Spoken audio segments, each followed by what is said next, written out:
This is TWiT. Wired.com featured a story called Meet the Brilliant Young Hackers Who Will Soon Shape the World. Wow. With a photograph of the young hackers who were a little less than diverse.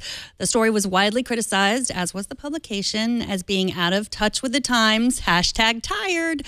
Wired editor Nicholas Thompson responded to the criticism on Facebook without using the word sorry, but it sounded to me like he was a little bit, maybe kind of sorry. He was also very defensive, writing that the author included one scene in the story of a meeting with the woman who runs the college's official hacking group, and quoting the conclusion of the piece about these guys who, quote, aren't ambassadors of their generation. They're just 7 freshmen on one floor of one dorm on one college in one state in one country on our one and only planet with not one woman. I added that last part, but he didn't say that.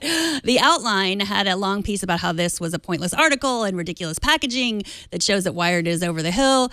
I'm more interested in the lack of diversity problem than whether Wired is over the hill or not. It is a problem, and why is it a problem? Women used to be 40% of computer science majors. Now they're only 17%. Why is that? Now, the president of the club that they refer to, she's quoted in this piece as saying she always feels guilty when she doesn't attend those meetings. And I think that is also fascinating to me. Like, why does she have to represent? Why is it her responsibility to represent? Right. I mean, she says, like, I don't want if a woman comes to this meeting, which is primarily male, I don't want them to see that it's all male. And, that gets to this other thing. It's like, it's exhausting to always feel like you have to represent if you're a minority of any kind. Yeah, absolutely. That's something that I, being a white male, do not know personally, but I have to imagine that it probably is. It's a lot of pressure. That's a large weight on the shoulders of people to have to feel to kind of, I don't know, be representative, I suppose, to step up. Yeah, I mean, when I kind of read through this piece and the outline.com's kind of write-up about it, like, I definitely got the feeling that Wired's article about these guys was definitely packaged incorrectly. Like, claiming that it's about the brilliant hackers who will shape the world is way overstating it, because as you mentioned, and as we know, the people who are shaping the world aren't necessarily 7 dudes in a dorm, 7 mostly white dudes in a dorm who just happen to be really into computers and stuff, but however, this is a slice of life sort of thing. People do enjoy reading this stuff, kind of looking into other people's lives or vice versa. Wired just needs to do, I think, maybe be a little bit more focused on, being more representative, maybe in other pieces as well. You can do this article, but also, kind of spread it out. And that's good for everybody, because it shows that technology can be inclusive and that it really should be, especially in this day and age. Yeah, he says that in that same issue, there's another list of more diverse people who are changing technology.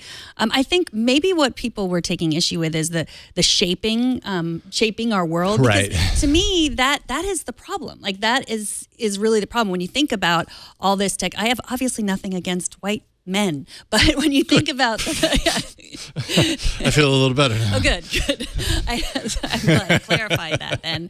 But if you think about the fact that all this technology is shaping the world, it is. If it's being created by all people who look like that group of guys in that dorm, then we have something to really worry about. So I think, they are the new hackers. That was the point. Like, they eat a lot of candy. The other point, their floors are dirty. Yeah, it had a lot of very stereotypical kind of, like, you've read these kinds of articles before. Yeah. There are many examples of these types of articles for many years now. Right. Yeah. And if I may just pick it apart a little more, there was a quote in it that says they're talking about hacking. They do it for school, outside of school. They do it for work, outside of work. They just do it for fun.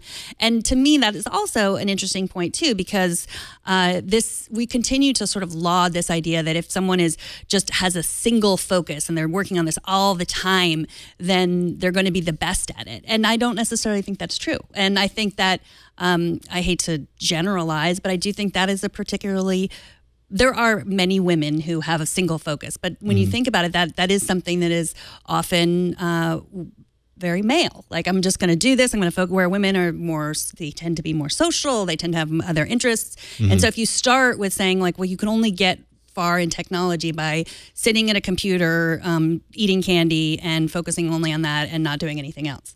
like I think that having a varied life, and that, you know, you have a varied life. Many men have, of all, you know, diverse backgrounds, have varied lives.